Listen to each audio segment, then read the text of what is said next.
Jueces capítulo 1, nueva traducción viviente. Judá y Simeón conquistan la tierra. Después de la muerte de Josué, los israelitas le preguntaron al Señor, ¿cuál de las tribus debe ser la primera en atacar a los cananeos? El Señor contestó, Judá, porque yo le he dado la victoria sobre la tierra. Entonces los hombres de Judá les dijeron a sus parientes de la tribu de Simeón, vengan con nosotros a luchar contra los cananeos que viven en el territorio que se nos asignó. Después nosotros los ayudaremos a ustedes a conquistar su territorio. Así que los hombres de Simeón fueron con los de Judá. Cuando los hombres de Judá atacaron, el Señor le dio la victoria sobre los cananeos y los fereceos y mataron a 10,000 guerreros enemigos en la ciudad de Besec. Mientras estaban en Besec, se toparon con el rey Adoni-Besec y lucharon contra él y derrotaron a los cananeos y a los fereceos. Adoni-Besec escapó, pero los israelitas pronto lo capturaron y le cortaron los pulgares de las manos y los dedos gordos de los pies. Adoni-Besec dijo, una vez yo tuve 70 reyes sin los pulgares de las manos y los dedos gordos de los pies, comiendo migajas debajo de mi mesa. Ahora Dios me devolvió lo que les hice, y se lo llevaron a Jerusalén, donde murió. Los hombres de Judá atacaron a Jerusalén y la tomaron. Mataron a todos sus habitantes y prendieron fuego a la ciudad. Luego descendieron para combatir contra los cananeos que vivían en la zona montañosa, en el Negev y en las colinas occidentales. Judá marchó contra los cananeos en Hebrón, antiguamente llamada Kiriat Arba, y derrotó a las fuerzas de Sesai, Ahimán y Talmai. De allí salieron a luchar contra los habitantes de la ciudad de Debir, antiguamente llamada Kiriat Sefer. Caleb dijo, daré a mi hija Acsa en matrimonio al que ataque y tome Kiriat Sefer. Otoniel, hijo de Cenaz, un hermano menor de Caleb, fue quien conquistó la ciudad, así que Acsa pasó a ser esposa de Otoniel. Cuando Acsa se casó con Otoniel, ella insistió en que él le pidiera un campo a Caleb, su padre. Mientras ella se bajaba de su burro, Caleb le preguntó, ¿qué te pasa? Ella contestó, concédeme otro obsequio. Ya me regalaste tierras en el Negev, ahora te ruego que también me des manantiales. Entonces Caleb le entregó tanto los manantiales de la parte alta como los de la parte baja.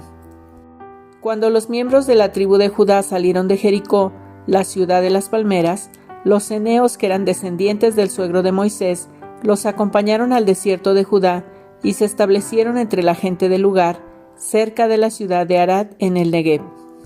Luego Judá se unió con Simeón para luchar contra los cananeos que vivían en Sefat y destruyeron la ciudad por completo. Por eso la ciudad fue llamada Horma. Además Judá tomó las ciudades de Gaza, Ascalón y Ecrón, junto con los territorios vecinos. Israel no conquista toda la tierra. El Señor estaba con los de Judá y ellos tomaron posesión de la zona montañosa, pero no lograron expulsar a los habitantes de las llanuras, quienes tenían carros de guerra hechos de hierro. Caleb recibió la ciudad de Hebrón tal como Moisés le había prometido y expulsó a todos sus habitantes que eran descendientes de los 3 hijos de Anac. Sin embargo, la tribu de Benjamín no logró expulsar a los jebuseos quienes vivían en Jerusalén. Por eso, hasta el día de hoy, los jebuseos viven en Jerusalén junto con el pueblo de Benjamín. Los descendientes de José atacaron la ciudad de Betel y el Señor estuvo con ellos. Enviaron espías a Betel, antes conocida como Luz, quienes abordaron a un hombre que salía del poblado y le dijeron, «Muéstranos cómo entrar en la ciudad y tendremos compasión de ti». Entonces él les mostró una vía de acceso y ellos mataron a todos en la ciudad menos a ese hombre y a su familia. Más tarde el hombre se trasladó a la tierra de los hititas, donde estableció una ciudad a la que llamó Luz. Este nombre lo conserva hasta el día de hoy.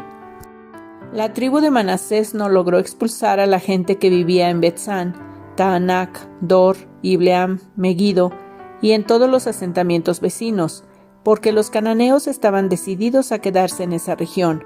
Con el tiempo, cuando los israelitas se fortalecieron, obligaron a los cananeos a trabajar como esclavos, pero nunca los expulsaron de la tierra por completo. La tribu de Efraín no logró expulsar a los cananeos que vivían en Geser, así que los cananeos siguieron viviendo allí en medio de los de Efraín. La tribu de Zabulón no logró expulsar a los habitantes de Quitrón y de Naalal, así que los cananeos siguieron viviendo en medio de los de Zabulón, pero los cananeos fueron obligados a trabajar como esclavos para ellos. La tribu de Aser no logró expulsar a los habitantes de Aco, Sidón, Alab, Aksib, Helba, Afec ni Rehob, así que los de Aser se establecieron entre los cananeos, quienes controlaban la tierra debido a que no lograron expulsarlos. Asimismo, la tribu de Neftalí no logró expulsar a los habitantes de Bet-Semes ni a los de Bet-Anat, así que Neftalí se estableció entre los cananeos, quienes controlaban la tierra. Sin embargo, los habitantes de Bet-Semes y los de Bet-Anat fueron obligados a trabajar como esclavos para la gente de Neftalí. En cuanto a la tribu de Dan, los amorreos los obligaron a retirarse a la zona montañosa y no los dejaban descender a las llanuras. Los amorreos estaban decididos a quedarse en el monte Eres, en Ajalón y en Salbim, pero cuando los descendientes de José aumentaron en fuerza, obligaron a los amorreos a trabajar como esclavos.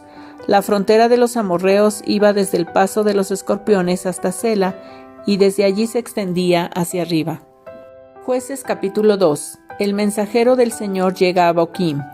El ángel del Señor subió de Gilgal a Boquim y dijo a los israelitas: Yo los saqué de Egipto y los traje a esta tierra que juré dar a sus antepasados, y dije que nunca rompería mi pacto con ustedes. Por su parte, ustedes no debían hacer ningún pacto con los habitantes de esta tierra, sino destruir sus altares, pero desobedecieron mi mandato. ¿Por qué lo hicieron? Ahora declaro que ya no expulsaré a los pueblos que viven en la tierra de ustedes. Ellos les serán espinas clavadas en el costado, y sus dioses serán una tentación constante para ustedes. Cuando el ángel del Señor terminó de hablar a los israelitas, el pueblo lloró a gritos. Por eso llamaron al lugar Boquim, que significa llanto, y allí le ofrecieron sacrificios al Señor. Muerte de Josué. Después que Josué despidió al pueblo, cada una de las tribus salió para tomar posesión del territorio que se le había asignado. Los israelitas sirvieron al Señor todo el tiempo que vivieron, Josué y los líderes que lo sobrevivieron, aquellos que habían visto todas las grandes cosas que el Señor había hecho por Israel. Entonces Josué, hijo de Nun y siervo del Señor, murió a los 110 años de edad. Lo enterraron en Timnat Sera, tierra que se le había asignado en la zona montañosa de Efraín al norte del monte Gaz. Israel desobedece al Señor. Después de que murieron todos los de esa generación, creció otra que no conocía al Señor ni recordaba las cosas poderosas que Él había hecho por Israel. Los israelitas hicieron lo malo a los ojos del Señor y sirvieron a las imágenes de Baal. Abandonaron al Señor, Dios de sus antepasados, quien los había sacado de Egipto. Siguieron y rindieron culto a otros dioses, los dioses de los pueblos vecinos, y así provocaron el enojo del Señor.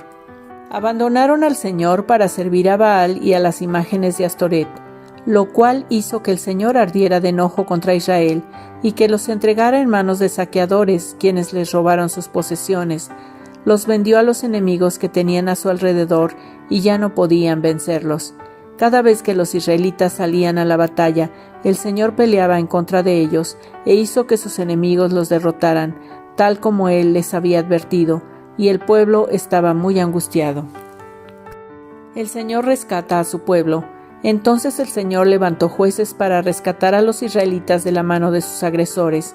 Sin embargo, Israel no hizo caso a los jueces, sino que se prostituyó rindiendo culto a otros dioses, que pronto se apartaron del camino de sus antepasados, los cuales habían obedecido los mandatos del Señor.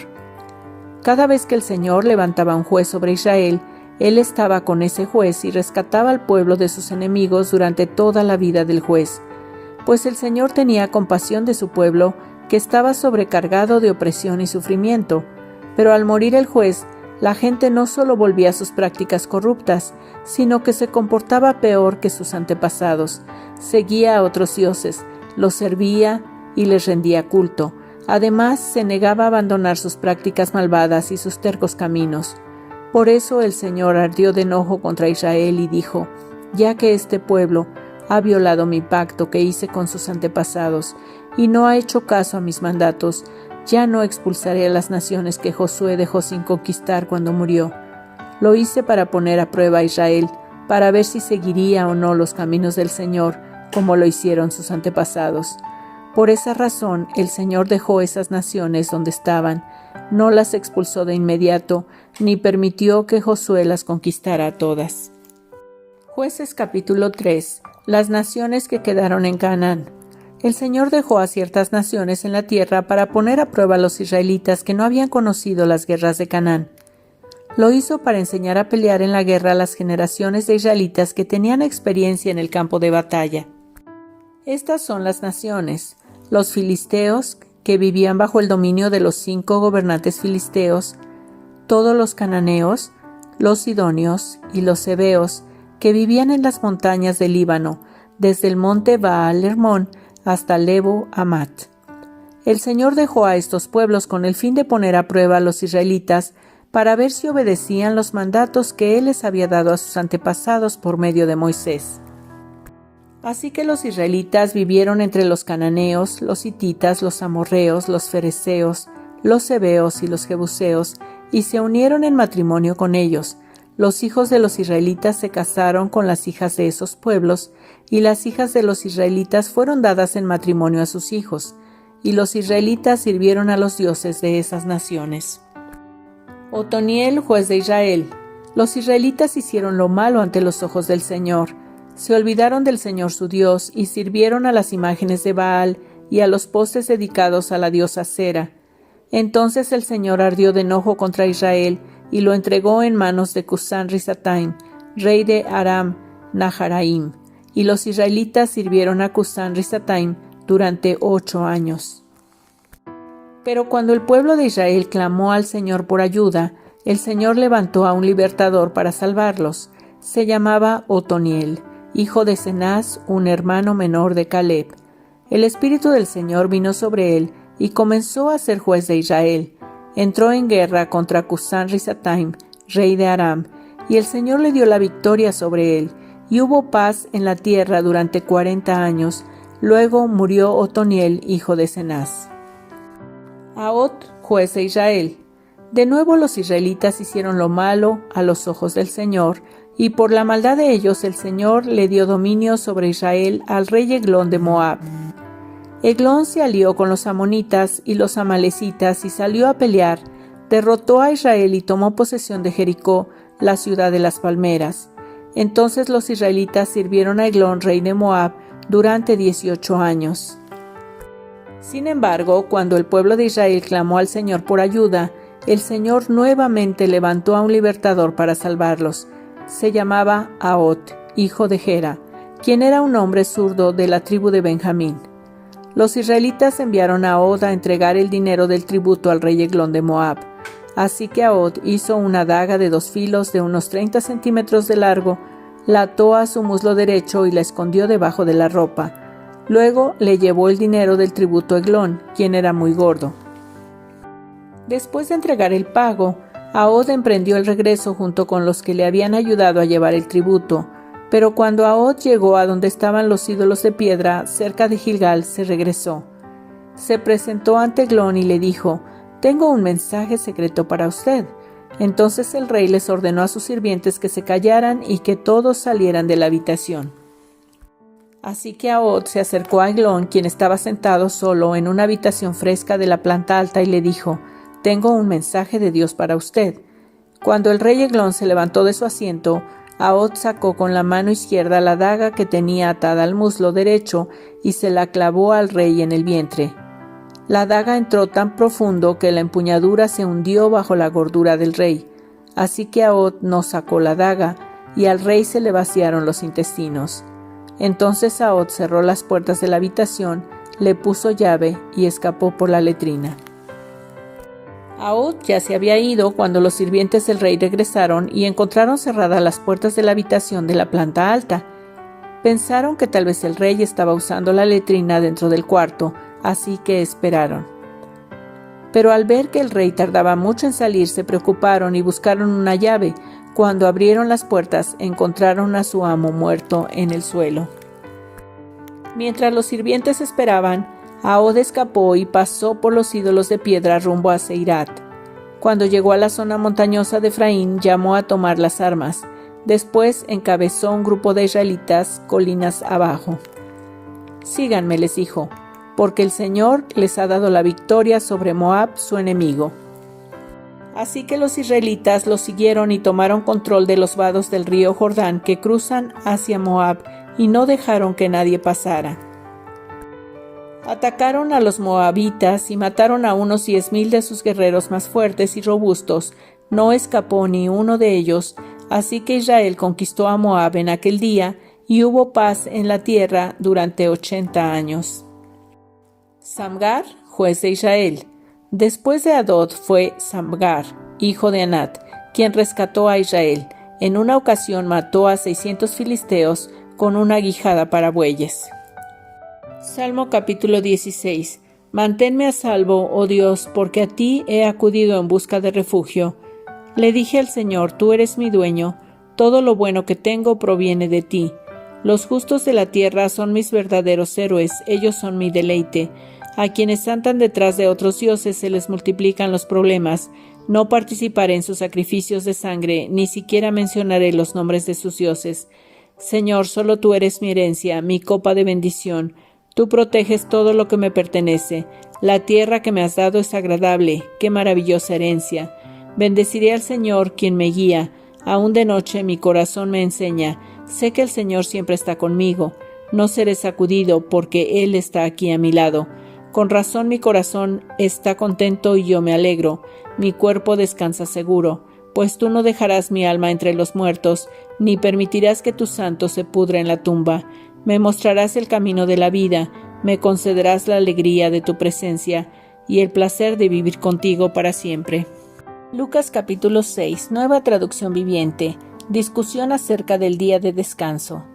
Cierto día de descanso, mientras Jesús caminaba por unos terrenos sembrados, sus discípulos arrancaron unas espigas de grano.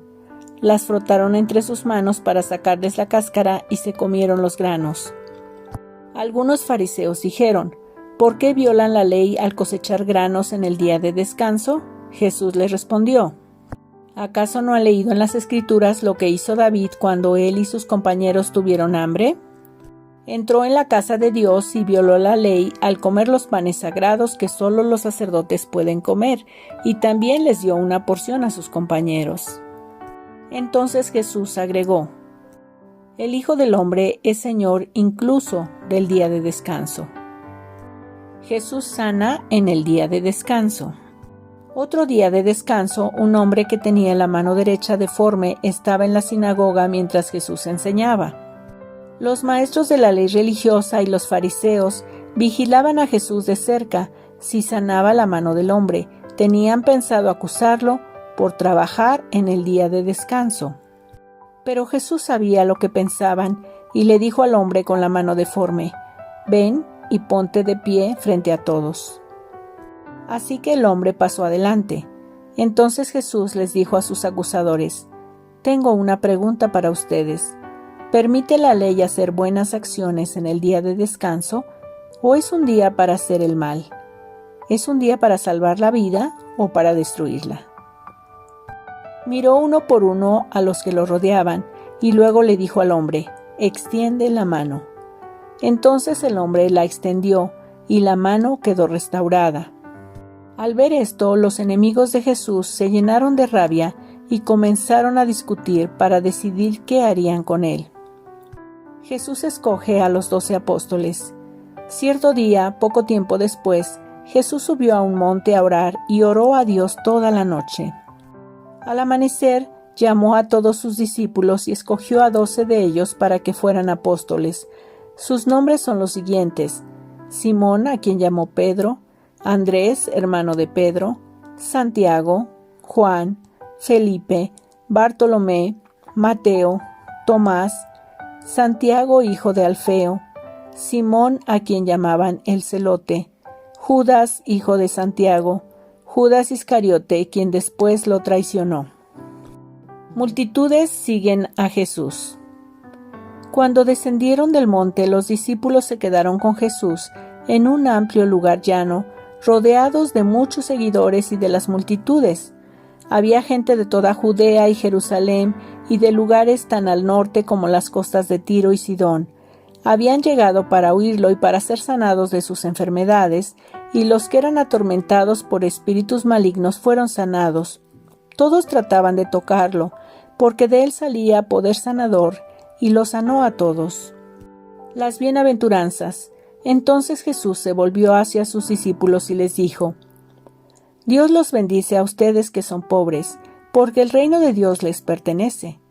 Dios los bendice a ustedes que ahora tienen hambre, porque serán saciados.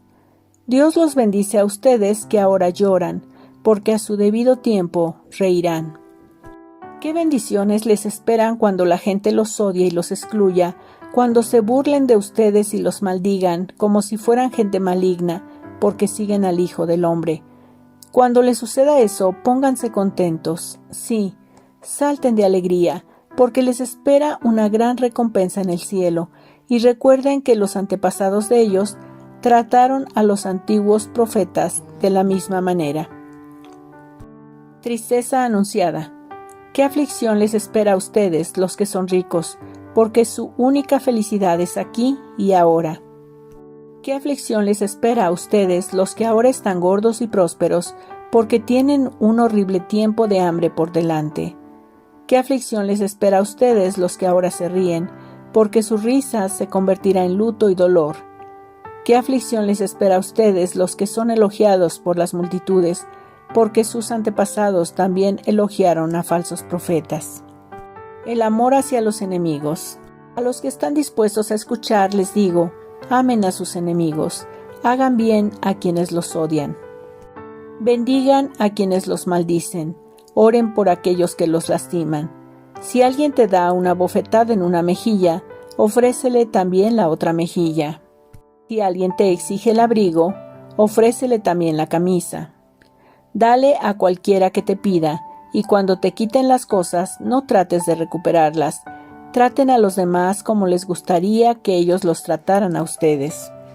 Si solo aman a quienes los aman a ustedes, ¿qué mérito tienen? Hasta los pecadores aman a quienes los aman a ellos. Y si solo hacen bien a los que son buenos con ustedes, ¿qué mérito tienen? Hasta los pecadores hacen eso. Y si prestan dinero solamente a quienes pueden devolverlo, ¿qué mérito tienen? Hasta los pecadores prestan a otros pecadores a cambio de un reembolso completo. Amen a sus enemigos, háganles bien, presten sin esperar nada a cambio. Entonces su recompensa del cielo será grande y se estarán comportando verdaderamente como hijos del Altísimo. Pues Él es bondadoso con los que son desagradecidos y perversos. Deben ser compasivos, así como su Padre es compasivo. No juzgar a los demás. No juzguen a los demás y no serán juzgados. No condenen a otros para que no se vuelva en su contra. Perdonen a otros y ustedes serán perdonados. Den y recibirán. Lo que den a otros les será devuelto por completo, apretado, sacudido para que haya lugar para más, desbordante y derramado sobre el regazo. La cantidad que den determinará la cantidad que recibirán a cambio. Luego Jesús les dio la siguiente ilustración. ¿Puede un ciego guiar a otro ciego? ¿No caerán los dos en una zanja? Los alumnos no son superiores a su maestro, pero el alumno que complete su entrenamiento se volverá como su maestro. ¿Y por qué te preocupas por la astilla en el ojo de tu amigo cuando tú tienes un tronco en el tuyo?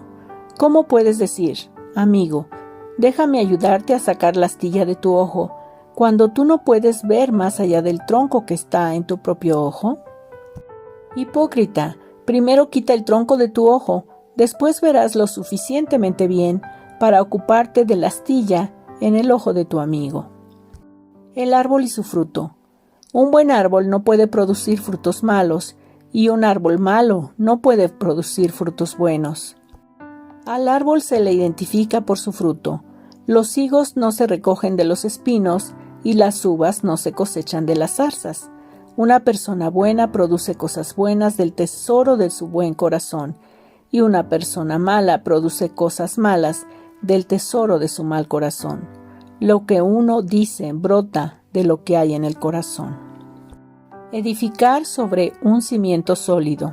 Así que, ¿por qué siguen llamándome Señor, Señor, cuando no hacen lo que digo? Les mostraré cómo es cuando una persona viene a mí, escucha mi enseñanza y después la sigue. Es como una persona que, para construir una casa, cava hondo y echa los cimientos sobre roca sólida.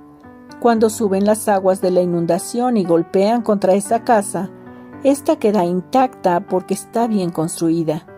Pero el que oye y no obedece es como una persona que construye una casa sobre el suelo sin cimientos.